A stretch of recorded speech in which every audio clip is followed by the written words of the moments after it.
Você acha que Deus se importa com a origem ou com a intenção? Não, eu acho que você está totalmente correto. Por quê? Porque é muito mais importante você aproveitar que o mundo inteiro está querendo se reunir família, todo mundo começa a pensar sobre a vida. Ó, putz, eu estou brigado com meu irmão da minha casa, agora é a hora de eu acertar. Quer dizer, eu vou perder essa oportunidade por causa de uma tecnicalidade, não foi naquele dia. E tem uma coisa que eu quero trazer aqui, que eu acho muito interessante, que é o chamado fator Melquisedeque. Eu vou te explicar o que é isso, que é algo que eu acredito, tá? Houve um homem chamado Melquisedeque, o nome dele significa Melch Tzadek, rei de justiça. Tá. Esse camarada, ele é uma figura que a Bíblia apresenta, mas que ele é uma figura, assim, controversa. Tem gente que acha que é o próprio Jesus, antes da encarnação, que apareceu lá. Ele aparece em que livro? Ele aparece no livro de Gênesis, ele tem uma relação com Abraão. Tá. Né? Abraão, depois de voltar para uma guerra que ele teve de 4 reinos contra 5 reinos, ele venceu a batalha, ficou com todo espólio e ele encontra Melquisedeque. Melquisedeque significa rei de justiça. E a Bíblia diz que ele era o rei de Salém, que é a cidade anterior a Jerusalém, que depois se tornou Jerusalém.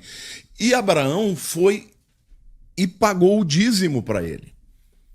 Muito antes da lei pedir dízimo, ele fez uma oferta para Melquisedeque, e Melquisedeque o abençoou. Aí vem o livro de Hebreus, no Novo Testamento, e diz que esse Melquisedeque não tinha nem genealogia, nem início de dias. Como alguém pode não ter genealogia? Sendo divino. Sendo divino. Então muita gente diz que é o próprio Jesus que apareceu para Abraão, para abençoá-lo, quando ele veio daquela guerra, e Abraão então o adorou, prestou, vamos dizer assim, honras a ele. Há um escritor que também era missionário chamado Don Richardson. Esse camarada escreveu um livro, Fator Melquisedeque. Por quê? Fator Melquisedeque. Fator Melquisedeque. Por quê? Porque alguns acreditam que Melquisedeque era Jesus, outros acreditam que Melquisedeque é só um tipo de Jesus. É um personagem que existiu de fato, mas que as qualidades e as características da vida dele apontavam para Jesus, porque ele é um rei de justiça. Jesus é o rei da justiça. Ele é rei de paz, porque Shalem é paz. Então, e Jesus é o príncipe da paz. Então, alguns acham que Deus permitiu esse sacerdote, né, chegar até Abraão, porque ele, na verdade, apontava para Jesus, que seria um dia aquele que ia abençoar todas as nações. Né? Tem evidência não, tem referência suficiente na Bíblia para apontar que Melquisedeque seria divino? Então, existem duas linhas completamente diversas de teólogos sérios. Alguns dizem, não, Melquisedeque é um tipo de Cristo. Isso é uma figura teológica que diz o seguinte, olha, é uma pessoa que viveu coisas muito semelhantes daquilo que Jesus viveria. Então ele era sacerdote, Jesus é o nosso sumo sacerdote, ele era rei de justiça, Jesus é o rei de justiça, ele era rei de paz, porque ele era rei de Salém, Jesus é o príncipe da paz. Ou seja, ele é um tipo, não é Jesus, mas é um tipo. Outros não, dizem assim, a Bíblia está dizendo que ele não tinha princípio de dias, não tinha genealogia. Quem não tem genealogia? Entendi. Só o próprio Filho de Deus. O que tu acha? Eu acho que era o próprio Filho de Deus. Mas o fator Melquisedeque, que o Don Richardson Todo dia eu aprendo um troço diferente. falou, ele disse o seguinte, que Deus, ele quer ser crido em todas as culturas. Então, ele cria em cada cultura, nas mais absurdas, esdrúxulas, ele introduz um elemento da verdade no meio dela. Para que o dia que o missionário chegar para pregar o evangelho, na hora que ele toca naquele ponto, de uma cultura que o cara acredita, ele vive por isso, e aquilo faz uma interface com a verdade, ele crê. E eu vou te contar uma história. Tá, por favor. Esse cara, ele escreveu esse livro que eu li no início da minha conversão. Ele diz o seguinte, que um missionário foi para uma tribo indígena lá na África e ele gastou anos aprendendo a língua, tentando aprender a cultura, porque é isso que a missiologia, né, aqueles que estudam missões, precisam fazer. Porque se você não falar a língua do povo, se você não falar o coração, as pessoas não vão nem te ouvir. Então, primeiro, ele foi lá, se misturou, né? Começou a conhecer os costumes e tal. Só que o dia que ele já falava a língua, ele contou a história a respeito da história de Jesus, que Jesus morreu e coisa e tal. Jesus, ninguém deu ibope, porque na cultura deles, o ibope era para o Judas. Porque na cultura daquela tribo indígena, o camarada que era o cara era aquele que fazia você acreditar que ele era o teu melhor amigo e depois te dava uma facada nas costas. O cara era ele era um herói. Que loucura. Não é? Putz. Isso é real, isso aconteceu, isso está no livro. E aí, Igor, ele falou, mas como é que eu vou falar de Jesus? Se o herói é Judas, ele falou e todo mundo ficou mais interessado na vida de Judas do que na vida de Jesus, né?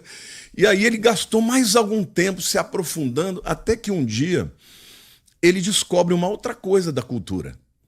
Que se duas tribos estivessem brigadas, rompidas, inimigas de morte, e um dos chefes da tribo entregasse o filho dele como sacrifício, havia uma reconciliação e nunca mais eles poderiam ficar brigados. Quando ele descobriu isso, ele chamou, reuniu toda a tribo e falou, olha, eu quero dizer para vocês que o Deus do céu, o chefe de todas as tribos, ele mandou o seu filho. E ele morreu para que houvesse reconciliação. E quando ele falou isso, conseguiu falar isso na própria língua dos indígenas, as duas tribos que estavam brigadas se converteram. Então, por causa de um ponto da cultura deles que ele tocou e a verdade do evangelho tinha uma interface com aquela cultura, ele ganhou o coração de todas aquelas pessoas. Por que eu estou dizendo isso? Porque eu acho que a questão do Natal é assim também. Porque mesmo a Saturnália, o que a Saturnália dizia? Que na noite do solstício, a noite mais longa, no dia seguinte o sol venceu as trevas. Porque começou a encurtar a noite e a primavera está chegando. Ou seja, é uma verdade que Deus está introduzindo, porque quem é o sol da justiça, a Bíblia diz que é Cristo.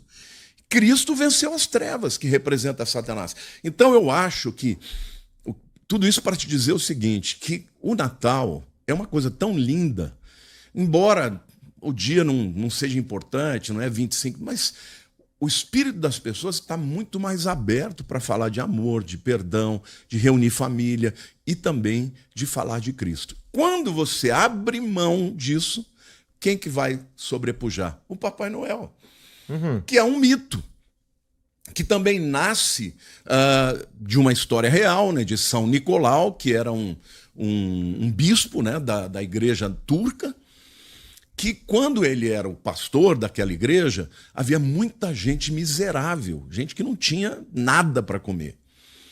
E algumas pessoas, naquela época, vendiam seus filhos para serem escravos, para pagar suas dívidas. E ele ficou muito compadecido com isso, e aí um dia ele começou a botar moedas de ouro dentro de uma meia e colocar na porta das casas em que os filhos iam ser vendidos. E aí as pessoas não venderam mais os filhos para a escravidão e ele então se tornou o São Nicolau. Isso depois vai para a Holanda, vira Santa Claus, né? E se torna o mito que a gente conhece. Quer dizer, o São Nicolau existiu mesmo, eu acredito que aquilo que ele fez é verdadeiro, mas depois vem, por exemplo, os nórdicos, né, com a sua mitologia, e misturaram que o Papai Noel vive na Lapônia, que tem renas, ele misturou com a mitologia dos trolls e com tudo isso, os anõezinhos, isso tem tudo a ver com uma mistura da própria mitologia dos povos nórdicos. Tem também uma lenda que a roupinha vermelha dele era originalmente verde e que se torna vermelha por conta da Coca-Cola. É verdade isso? Com certeza. Eu ia terminar dizendo que a Coca-Cola, percebendo o apelo comercial, foi ela quem criou essa coisa do Papai Noel de vermelho, na Lapônia, né, vindo com as reindeers, né, com as renas. Ou seja, tudo bem, a gente sabe que tudo isso é mito. Agora, se eu não falar que Cristo nasceu, o que vai sobrar na época do Natal? O Papai Noel. E hoje nós vivemos num tempo em que a cultura quer, de fato, esconder a Cristo. A gente está lutando aí muito para poder levar o evangelho e cada vez mais a gente está vendo um cerceamento. Tá. Eu talvez discorde que, tirando o nascimento de Cristo, só sobra o Papai Noel no Natal. Eu acho que todo o espírito natalino, ele tem a ver, querendo ou não, o cara ele pode tentar tirar o espírito... Não, eu não estou dizendo que não tem nada que seja bom fora da mensagem de Cristo. Eu estou me referindo... É tão ligado Não, que... tá tudo... ou seja, reunir família é maravilhoso, você tem um tempo de presentear, eu acho lindo também. A gente faz isso, claro, sempre. Agora, na questão do motivo inicial do Natal, que era o nascimento de Jesus, você perdeu a oportunidade. Não entendi. Ou seja, vai ficar em torno do quê? Em torno de reunir família, de comer, e até legal. É bom maravilhoso. Também. É bom também. É bom também. Mas para o motivo de compartilhar a fé, você perdeu o motivo principal. Por isso que eu acho que a gente não pode abrir mão disso. A gente corre tanto, é importante reunir a família, é importante nesse momento você ter oportunidade de presentear alguém, sabe, de ter momentos gostosos. A vida é muito dura, Igor. Por falar nisso, Lamartine, na tua opinião de pastor, tá? O cara chegou no final do ano, dia 24 de dezembro, tá chegando a hora de dar ceia e tudo mais, ter a família reunida, mas eu já tinha combinado, que eu sou cristão, de ir passar na igreja, com a galera da igreja e tal, e meio que minha família ficou em casa. Qual que tu acha que seria... Existe uma melhor escolha? A melhor escolha é a família. Eu acho assim, se uma família é toda cristã, então vamos todo mundo. Né? Mas eu acho que essa é uma data para você estar com a sua família. Se você é o único cristão e metade da sua família não é, você tem o ano inteiro para ir para a igreja. Entendeu? Pô, que legal. Na nossa... Falar o contrário. Bom, pra você ter uma ideia, na nossa igreja a gente nem tem culto no dia do Natal. Exatamente para deixar as famílias se reunirem. Entendeu? A gente vai fazer o culto da virada. Tá. Mas tudo bem. Agora, Natal, a gente não tem culto no dia do Natal. Nunca tivemos. Porque é o dia da família. Então, virada eu entendo. Virada eu acho que faz sentido.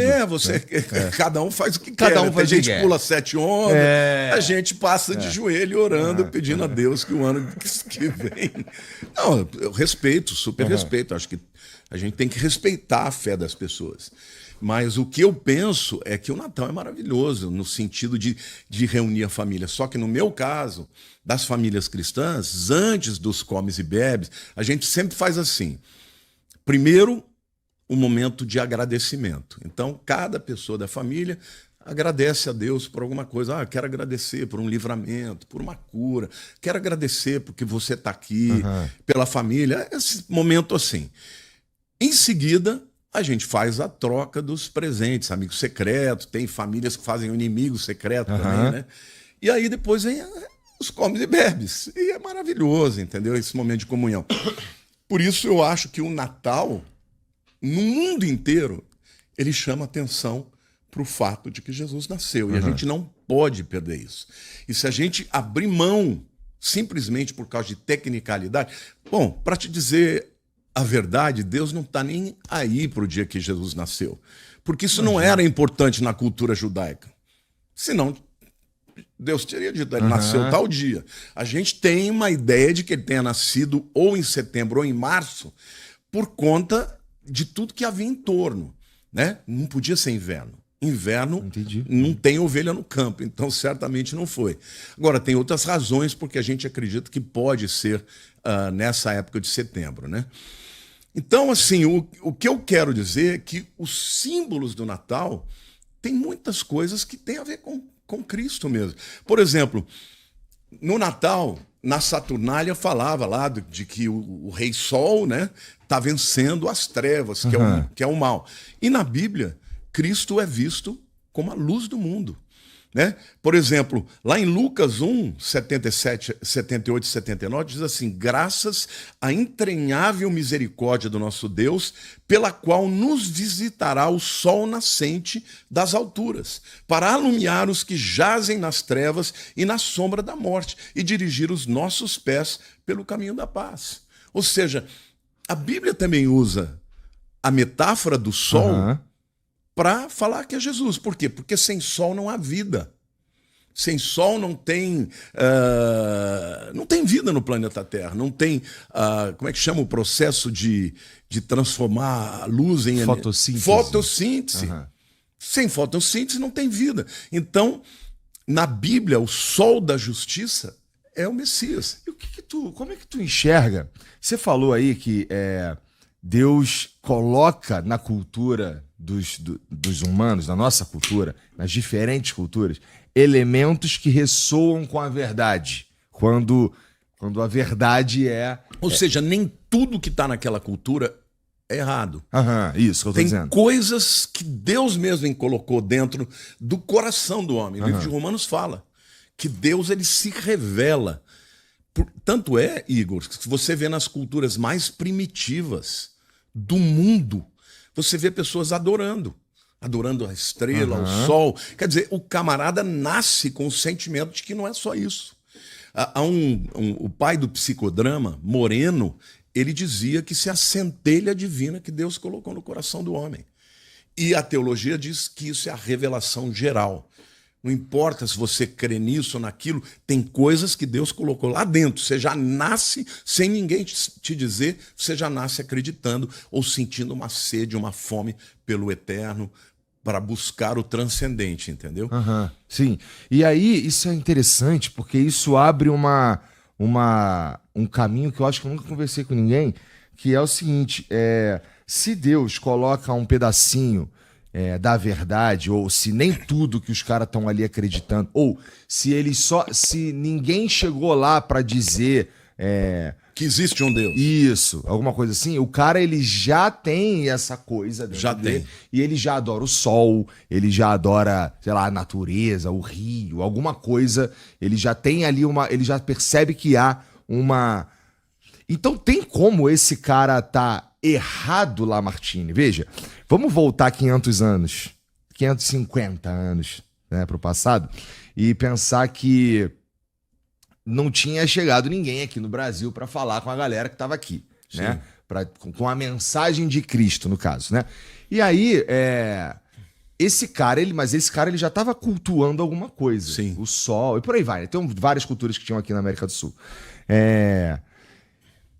Deus está um pouquinho também em todas essas manifestações religiosas, não tá? Veja, a sua pergunta é um pouco capciosa. É um pouco, Eu tenho que responder de maneira assim bem tranquila para não falar bobagem. Eu, por mim, eu tenho tempo. Vai você. O que eu quis dizer é que o que está por trás da adoração, não importa qual ela seja, é uma centelha divina, é uma revelação de que a vida não é finita, tem algo transcendente. Então eu sei que tem alguma coisa, eu não sei aonde, eu vou sei aqui. aonde. Mas talvez eu esteja errado. Todas essas religiões não podem salvar ninguém. Tá. Porque a salvação, segundo a Bíblia, é só através de Cristo. Por quê? Porque basicamente o que a Bíblia diz é o seguinte: você pecou, você está separado de Deus, porque Deus é santo, ele não pode conviver com o pecado. Agora, todos nós somos pecadores. A Bíblia diz, todos pecaram e destituídos estão da glória de Deus. Bom, então está todo mundo perdido, como é que Deus faz? Ele envia o seu Filho Jesus, ou seja, o céu toca a terra, o eterno se torna mortal, o Todo-Poderoso se esvazia para quê? Para olhar para a gente na nossa altura. E Deus faz isso porque a gente... Para salvar. Sim, mas espera. Ó. Deus é Deus, né? Deus ele poderia só falar, tá salvo. Claro. Poderia. Com certeza. Né? Mas ele faz uma coisa que é muito, eu que sou pai, muito dolorida. Toma aqui meu filho para cumprir uma regra que eu mesmo estabeleci, de certa forma, não foi? Com certeza. Né? Então vamos cumprir uma regra que eu mesmo estabeleci, quando eu poderia ter só... Então, mas sabe o que tem aí? Um elemento a mais? O que você falou é totalmente verdade. Eu já até pensei. Pois é. Basta dizer, tá todo mundo ferrado, eu vou salvar porque eu amo. Porque eu sou Deus Acabou. e pronto, né? Eu posso. Quem vai dizer que eu É. não posso? Então, mas a Bíblia diz que todas essas coisas aconteceram para glorificar a Cristo.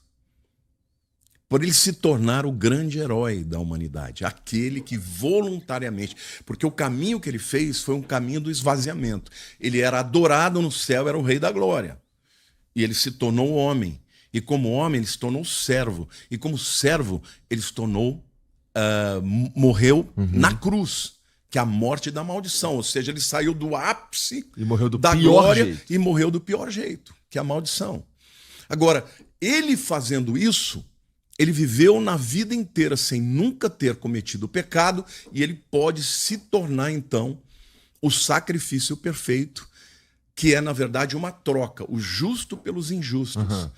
O justo pelos pecadores. Ele morreu para que nós pudéssemos viver. Ele se tornou filho do homem para que nós nos tornássemos filhos de Deus. Ou seja, ele troca de lugar com a gente. E como que eu tenho acesso a todos esses benefícios? Crendo naquilo que ele fez. Então, por isso que a Bíblia diz, pela graça sois salvos, mediante a fé. Isso não vem de vós, é dom de Deus, não por obras, para que ninguém se glorie. Ou seja, nenhum homem iria atingir o padrão de perfeição para estar na presença de Deus. Cristo atingiu. A partir daí, então, aqueles que creem nele recebem o benefício e o perdão dos pecados e se tornam filhos de Deus espiritualmente falando. Agora, voltando na sua pergunta original, o que eu penso é o seguinte: Deus conhece o coração de todos os homens. E aqueles que são de verdade sinceros, ele pode se revelar, até na hora da morte. Você sabia que hoje tem uma... Eu vou te fazer uma pergunta que Tá bom. eu duvido que você vai acertar. Tá bom. Você sabe um lugar do mundo que está tendo o maior avivamento? Avivamento? Cristão. Olha, eu vou chutar um lugar bastante improvável. Eu vou chutar Japão. Não. Tá. É algum lugar na África? É o Irã. É o Irã? Não, Irã. aí tu inventou lá, Martim. Então, eu tô te falando, pesquisa pra você ver. Caraca, isso é muito contraintuitivo. Sim, por isso que eu tô dizendo, você nunca vai acertar. Mas no Irã tem milhares e milhares de muçulmanos que estão se tornando cristãos. Dentro de perseguição, muitos são açoitados, outros até morrem. Por quê? Porque Jesus visita as pessoas em sonho. E aparece para elas e está dizendo, olha, você é um muçulmano sincero, eu quero te dizer, eu sou o Salvador. E eles se convertem. E aí um conta para o outro. E aí está havendo um grande avivamento. Num lugar que não chega o evangelho, onde não tem igreja evangélica, não tem igreja católica, não pode ter, né?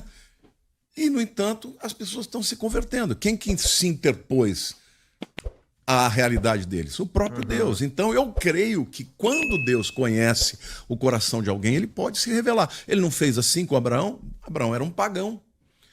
Abraão morava em Ur, dos caldeus, na Babilônia. O pai dele, Terá, tinha uma fábrica de ídolos pagãos, e Deus apareceu para ele. Deus pode fazer isso. Agora, o nosso dever é falar de Cristo. Embora você esteja aqui abrindo, né, esse palco para que a gente converse e fale sobre as coisas de Deus, você não sabe, mas muitas pessoas vão ser tocadas por isso. Se inscreva no canal Refúgio Cortes e já deixa o like.